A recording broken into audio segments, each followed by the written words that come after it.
بسم اللہ الرحمن الرحیم۔ السلام علیکم۔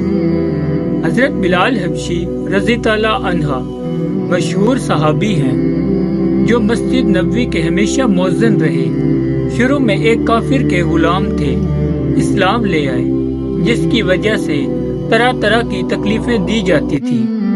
امیہ بن خلف جو مسلمانوں کا سخت دشمن تھا، ان کو سخت گرمی میں دوپہر کے وقت تپتی ہوئی ریت پر سیدھا لٹا کر ان کے سینے پر پتھر کی بڑی چٹان رکھ دیتا تھا تاکہ وہ حرکت نہ کر سکے، اور کہتا تھا کہ یا اس حال میں مر جائے یا زندگی چاہیے تو اسلام سے ہٹ جائے، مگر وہ اس حالت میں بھی احد احد کہتے تھے، یعنی معبود ایک ہی ہے۔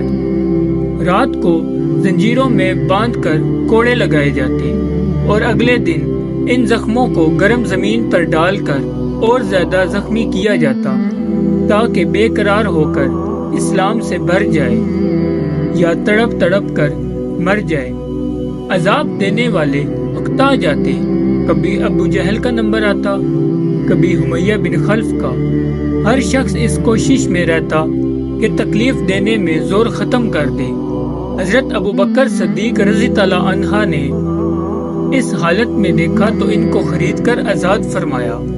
عرب کے بت پرست اپنے بتوں کو بھی معبود کہتے تھے، اس لیے ان کے مقابلے میں اسلام کی تعلیم توحید کی تھی، جس کی وجہ سے حضرت بلال رضی اللہ عنہ کی زبان پر ایک ہی ورد تھا۔ یہ تعلق اور عشق کی بات ہے۔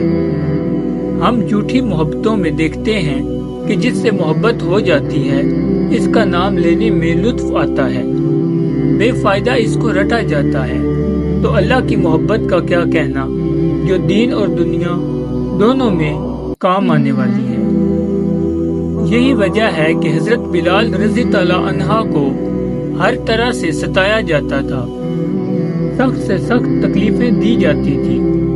مکہ کے لڑکوں کے حوالے کیا جاتا تھا کہ وہ ان کو گلی کوچوں میں چکر دیتے پھریں، اور یہ تھے کہ ایک ہی رٹ لگائی تھی۔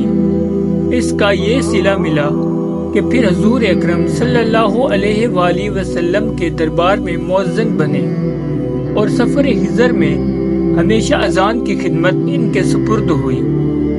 حضور صلی اللہ علیہ وآلہ وسلم کے وصال کے بعد مدینہ منورہ میں رہنا اور حضور صلی اللہ علیہ وآلہ وسلم کی جگہ کو خالی دیکھنا مشکل ہو گیا، اس لیے ارادہ کیا کہ اپنی زندگی کے جتنے دن ہیں جہاد میں گزار دوں، اس لیے جہاد میں شرکت کی نیت سے چل دیے۔ ایک عرصے تک مدینہ منورہ لوٹ کر نہیں آئے۔ ایک مرتبہ حضور صلی اللہ علیہ وآلہ وسلم کی خواب میں زیارت کی۔ آپ صلی اللہ علیہ وآلہ وسلم نے فرمایا کہ بلال یہ کیا ظلم ہے، میرے پاس کبھی نہیں آتے، تو آنکھ کھولنے پر مدینہ منورہ حاضر ہو گئے۔ حضرت حسن رضی اللہ عنہ اور حضرت حسین رضی اللہ عنہ نے اذان کی فرمائش کی۔ لاڈلوں کی فرمائش ایسی نہیں تھی کہ انکار کی گنجائش ہوتی۔